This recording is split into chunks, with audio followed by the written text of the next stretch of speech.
Hello and welcome back to the channel.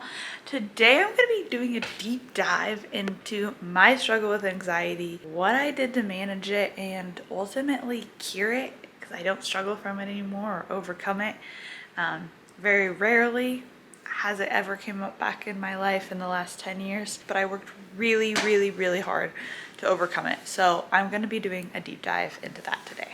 Logan just woke up and Connor changed her. Good morning, baby. How are you? Oh, yes. Hi, Bear. You can say hi too. Good morning. Hey, everybody. This is my pizza.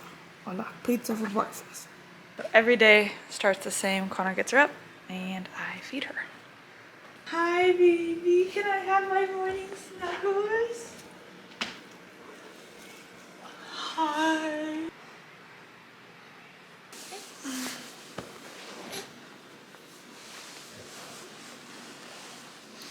Wrong side.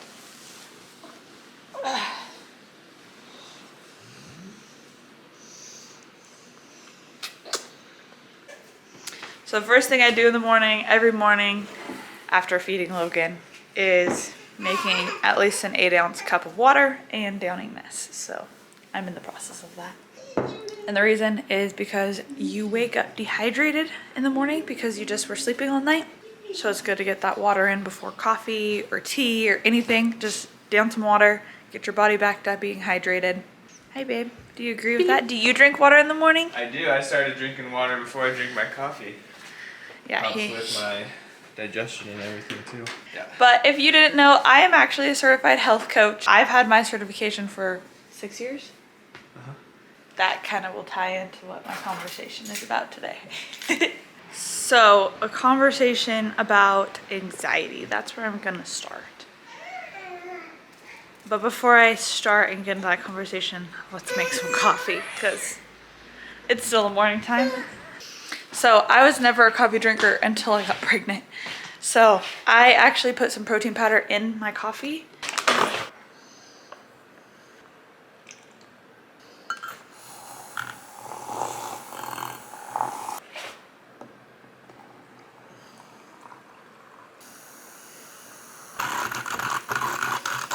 You're no longer 4 months, you are 5 months.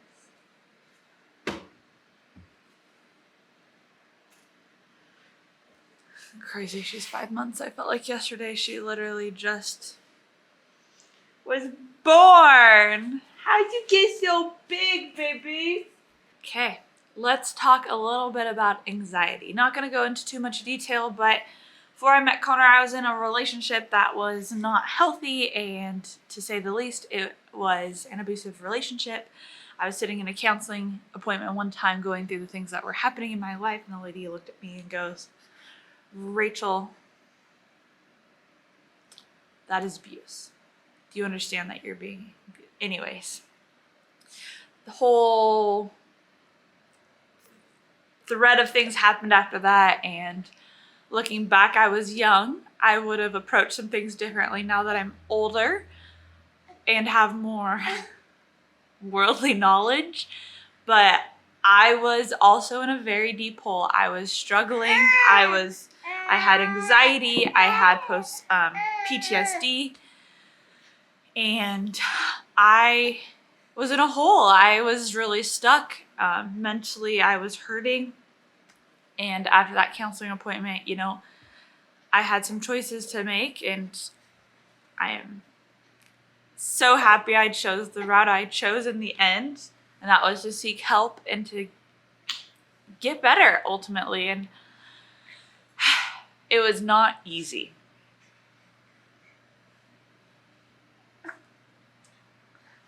But being told that you are in an abusive relationship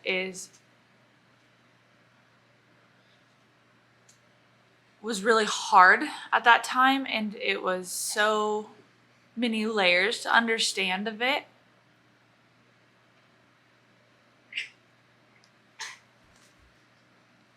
While also needing to take care of myself and watching myself go downhill more and more of who I was and trusting who I was and believing in myself, because that I felt had been taken away partly.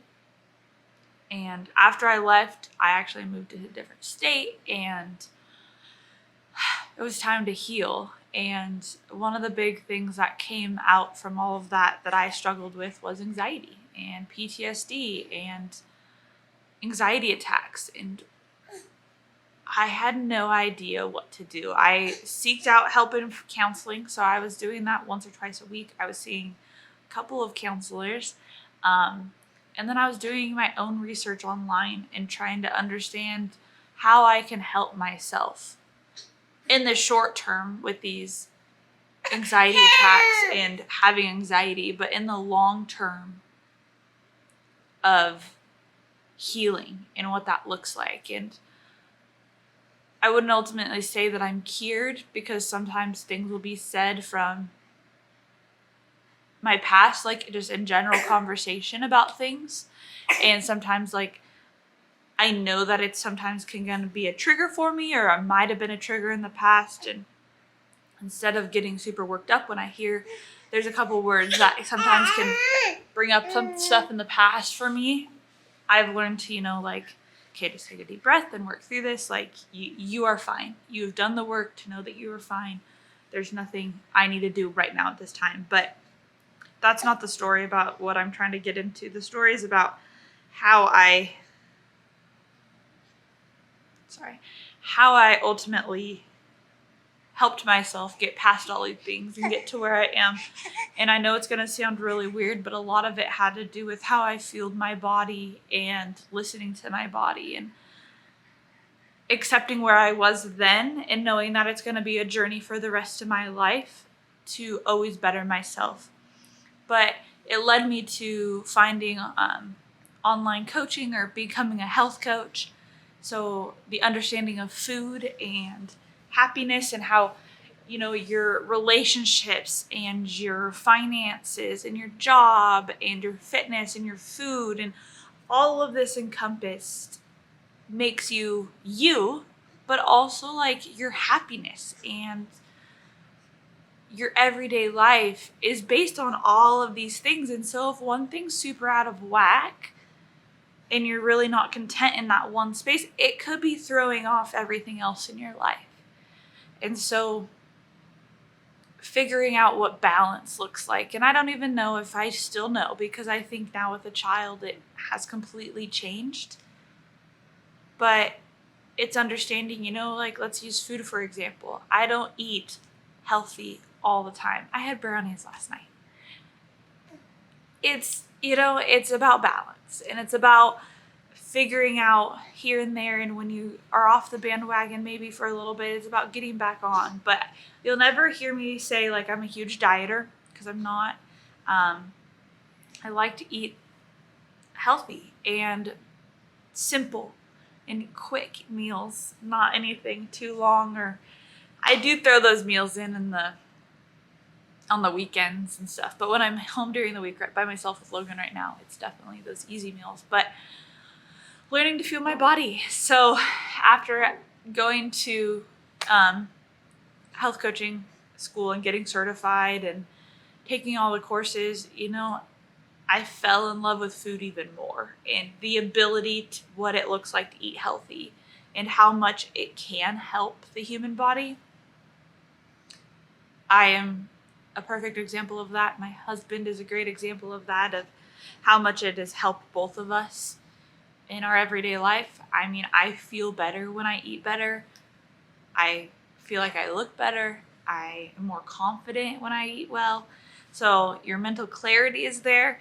And that's where I was going to go with this first initial conversation, is that your second brain is your gut. And there's so much more information coming out about this, but there's so much going on in your gut and your microbiome that you want to be feeding it healthy foods and your stomach. And so for feeding it crap, you're probably going to feel like crap, and mentally you're going to be thinking not your ultimate self. So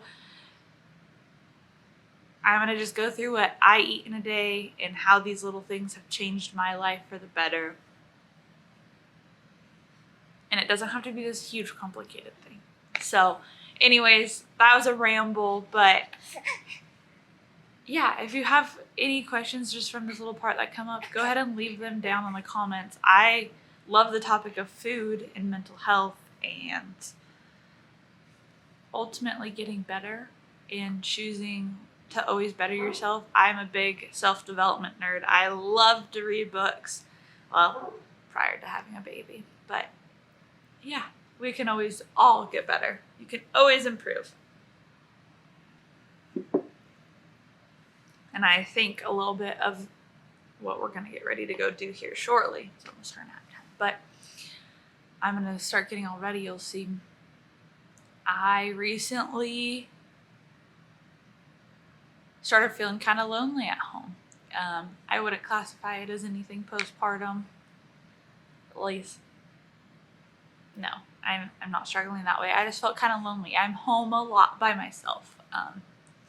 And I like to be home. I do. I really, really do. But I started feeling lonely, like I didn't have any friends. And it's not even that I don't have any friends, it's that I don't have any friends with kids either. So I didn't really have anybody to talk to as I was going through this. So I have really put myself out there recently.